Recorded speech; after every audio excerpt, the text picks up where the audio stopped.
Center. We're waiting on Larry Klayman to call. Hopefully he'll buzz in a moment. He's in Pacific time. That's a few hours behind us. He's on the other coast. And as you can imagine, he's extremely berserkly busy. I text him. We text every day and talk about all of these things. But he should be calling in a few moments. And if he does, I've got Dylan, my program producer, is going to slide him in here. But in the meantime, I know I'm not as good as Larry Klayman on this, but I do have some updates that I can give you concerning kind of where he's going and some things that just need to be clarified about the Melendrez case, what that really was all about. By the way, that hasn't been, we don't have a ruling on that yet. And then of course Mike Zullo has a motion before a federal court concerning his rights being violated in that case. Larry Klayman represents Mike Zullo. And by the way, Dennis Montgomery, a contract worker for the CIA that was working with Arpaio and Zullo, and he didn't come into the case through the Obama fraud situation, but wound up having some information in all of that as well. He is now being represented by Larry Klayman. You see why I wanted to get Larry on today. And I still think he's going to call in a moment. But you know, there have been all kinds of accusations out there in the media and on the internet that, well, Dennis Montgomery, you know, he's just a loose cannon. He's not to be trusted. He's a liar. He's a fraud. He's a con man. Well, I'm going to straighten some of that out for you in just a moment, okay? But first, let me just do this. Let me remind you, especially for newer folks that are just tuning in and they're saying, what the heck is Brother Carl talking about? I don't have a clue. Well, let me just kind of, listen, it's extremely complex, and radio is not a good venue to clarify things that are extremely complex, because it has to be done only with words, okay? And in the theater of your imagination. I can't use charts and graphs and maps and audio visuals and PowerPoint. So just listen closely. And I'm going to boil this down to its smallest common denominators, so that you can get a grip on it. And I see the phone line ringing, so this might be Larry Klayman right now. But the bottom line is this: the Melendrez case was a federal court case that was designed to, well, it was against Sheriff Joe Arpaio. It was against Sheriff Joe Arpaio. And it was concerning a guy by the name of Melendrez. Arpaio was accused of targeting him, profiling him in illegal immigrant. Turns out the guy was not illegal, et cetera, et cetera. So the guy files a lawsuit. Well, that's been going on for years. But in the meantime here, I don't have the dates in front of me, but many months ago, the case was brought back forward. Arpaio was hauled in before Judge Murray Snow out in Arizona, a federal judge. And the Melendrez case was going full steam ahead. But in the meantime, Mike Zullo was subpoenaed to be a part of this case. Now, Mike Zullo, and it's a long, complex ordeal, but the bottom line is Mike Zullo went through all kinds of hoops and basically wound up before the court without representation, because he was told he was going to be represented by attorneys from the sheriff's office, and then at the last moment they didn't, etc. So he winds up in court, and the judge basically tells him, you can read, we've posted the transcripts, the judge basically tells him, and the officers of the court and the people bringing the suit, that, we're going to make you testify, and if you slip up in your testimony, we might even bring charges against you. So Mike Zullo, for days, he just took the Fifth Amendment. He exercised his Fifth Amendment. Every time they asked him a question, well, people started speculating, immediately saying, oh, he's lying then. Oh, he's got something to cover up. Look at him, he's taking the Fifth. No, he was taking the Fifth to protect himself until he got legal representation. But when he finally did open up, the judge had a conspiracy theory going, if you will. He was basically accusing Arpaio and Zullo and the investigators of running an investigation on him, on the judge, because of his wife, and his wife not liking Arpaio, etc. And so they thought for sure Zullo would be able to hang Judge Arpaio. So finally, Zullo began testifying. And when it all settled, when all the dust settled, it turns out that Arpaio and Zullo in the sheriff's office were not targeting the judge. The judge had all of this in his own mind. It was a conspiracy theory, if you will. My name was mentioned. Freedom Friday was mentioned. There was a clip played from Freedom Friday. And so I'm going to speculate. I think a big part of this, and the whole thing about the birth certificate came up. Dennis Montgomery came up. They were subpoenaing audio tapes of Dennis Montgomery and things he had said and done. Now, of course, Larry Klayman is his attorney. But I'm just speculating. I just think this was one big, fat attempt to shut down Arpaio and Zullo, their integrity in this fraud investigation, to shut down Freedom Friday. That's why my name was brought up. That's why Freedom Friday's name was brought up, to shut down Dennis Montgomery. But as it turns out, in the meantime, Dennis Montgomery has representation from an attorney by the name of Larry Klayman, who I'm getting ready to bring on and introduce. And now we find out that the FBI is giving Dennis Montgomery immunity, and they're using him in their investigations now. So Dennis Montgomery did work as a contract worker, and I'm going to get Larry Klayman to tell you more about it. And, and he developed some amazing software, spy software for the CIA, NSA. And people have called into question a lot of his credibility and integrity, but the bottom line is, the guy knows a lot about what he's talking about. He has done some amazing things in the way of software.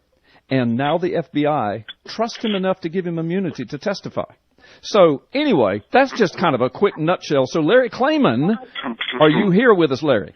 I am, Carl. Okay. Thank you for having me. And I thought that you guys were calling me. It's my fault, so I'm sorry I'm a little late. That's okay. I'm just glad. Glad that you're with us. Tell folks in a nutshell. I'm going to let you do the introduction so I can shut up and let you talk. Tell folks who you are and how you're representing Larry Klayman and Mike Zullo in this whole thing. You go. Well, I am, but I have to be very circumspect because I'm not usually circumspect, as you know. And I can't confirm or deny a lot in this area. We're going to talk about some other things. I know.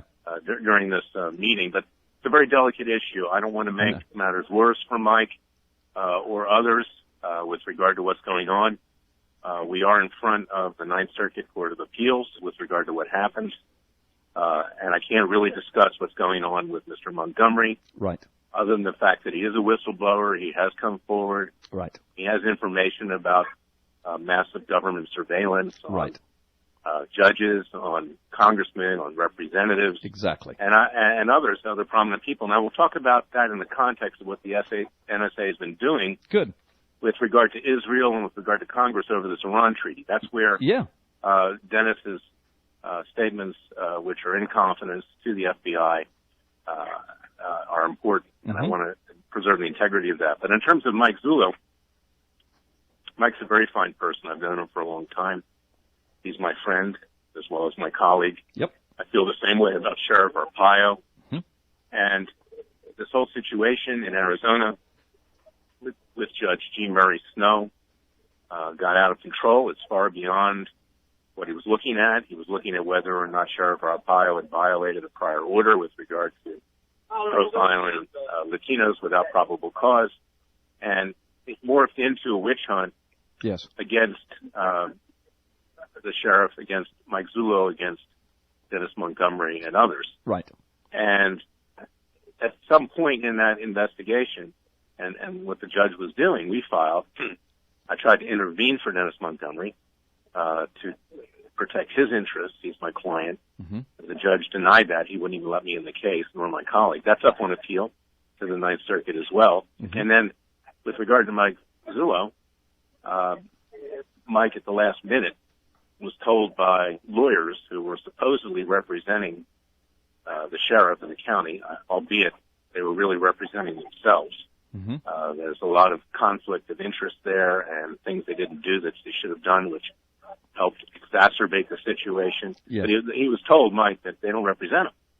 And he was left without counsel. He was being called in front of a deposition in front of the court to testify. And he was effectively denied counsel. The judge wouldn't allow him sufficient time to get counsel. Right. And to educate them.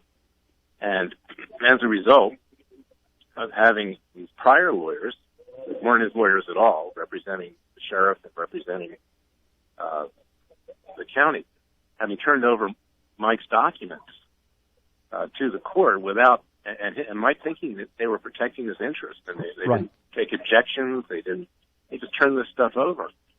And he therefore was forced, this was his own decision to do it. I didn't play any role in this, but he was forced to take Fifth Amendment privileges in certain areas because it was clear, based upon what the plaintiffs in this case were saying. They were represented by the ACLU, which is an ultra-leftist organization that thinks that illegal immigration is great because these illegals can wind up voting for the people they like, among other things.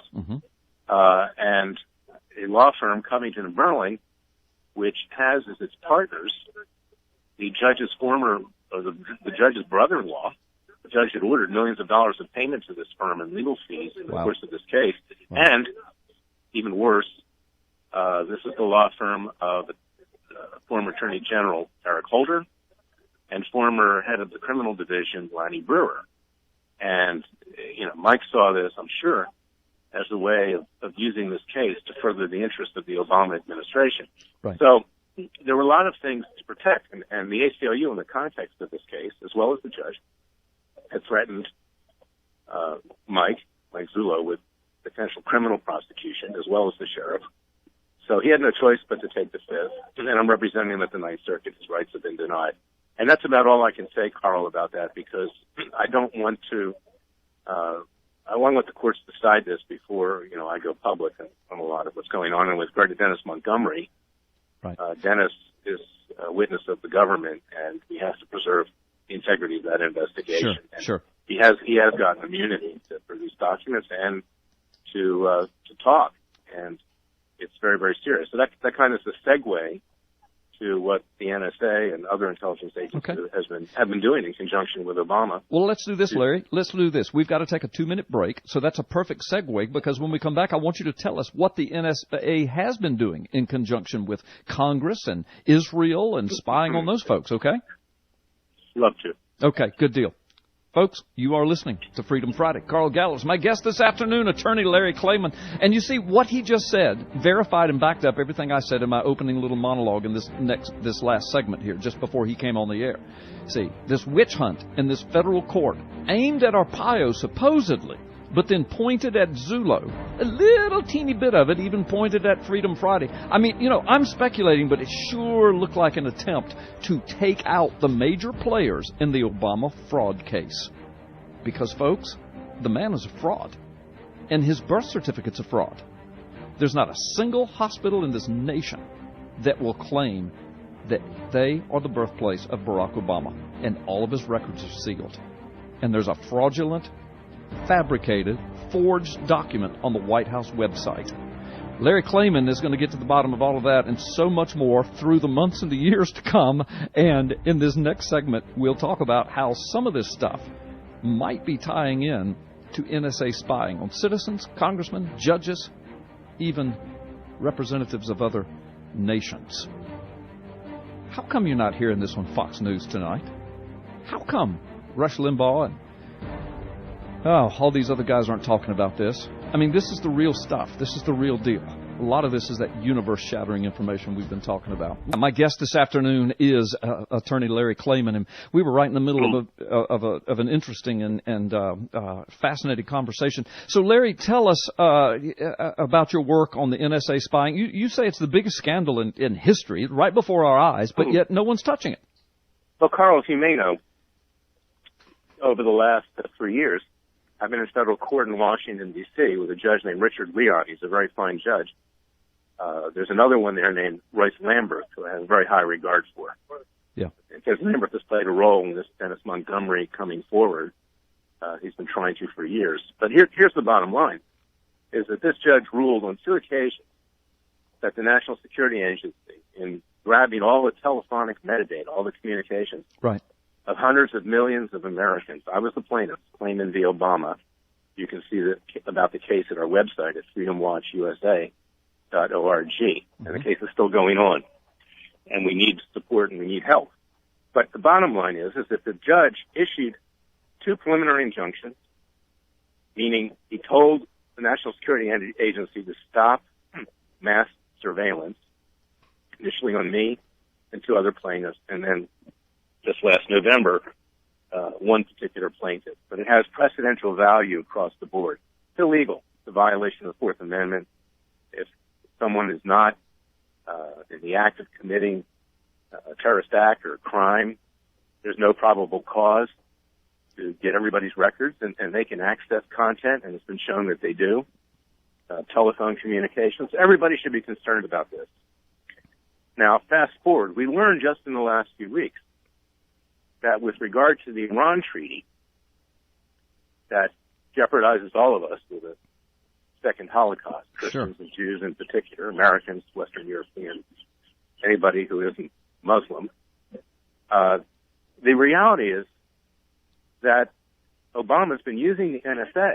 This was reported by the Wall Street Journal. You can look at our website, freedomwatchusa.org. I've written some columns at World Net Daily about this. Mm-hmm. That he was and the Israeli government over their communications with representatives in the House of Representatives, congressmen and senators, during the time that he was negotiating this treaty. Now, one can likely infer that not only is this illegal, it's not an inference, it is illegal. The NSA and the CIA and others can't do that kind of domestic surveillance. These people weren't committing crimes. They were deciding whether to vote for a treaty. Right. That Obama was using this to coerce them into vote in his favor or not vote. And this now brings us to my senator, regrettably, who I believe is a disgrace, Marco Rubio, who goes around raising money and beating his chest about how strong he is on national security and uses this against people like Ted Cruz and Rand Paul, not that I'm supporting them or whatever, but those who believe in individual liberties and freedom and not having the NSA and the government spy on you. Right. Rubio says, "Oh, this is good. This is terrible that the NSA can't start spying everybody anymore, and that's the reason for the attacks in San Bernardino because that ended. In fact, our case resulted in legislation which says that your telephone records now have to stay in the hands of the telephone company unless the government has probable cause to request it. They can do it at a moment's notice. So it's not compromising anything." So Rubio, excuse the language, hoarded up on that. And then with regard, when he was asked about the spying by the NSA now, he says on Congress and on Netanyahu and others, he says, "Oh, I can't comment on that because I'm a member of the Senate Intelligence Committee." Yeah, how convenient.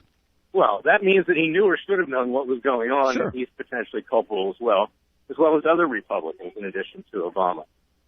And this is the kind of thing that Dennis Montgomery knows about. Right. Is that they have been getting into everybody's underwear, including mine. Back in 2007, they got into my financial records at a bank. And this is the kind of thing that can't be permitted in a free society. But let's go a step further. Is that Rubio, when it comes to the Iran treaty, has gotten a lot of money from Sheldon Adelson, the king of casinos in Las Vegas, who is very pro-Israel, and that's good. But Mr. Adelson's been duped, because Rubio didn't even show up to vote on the treaty. Right. Didn't even show up. And this is the most terrible treaty in the world that's been set in the United States. He didn't bother to show up to vote. And before that,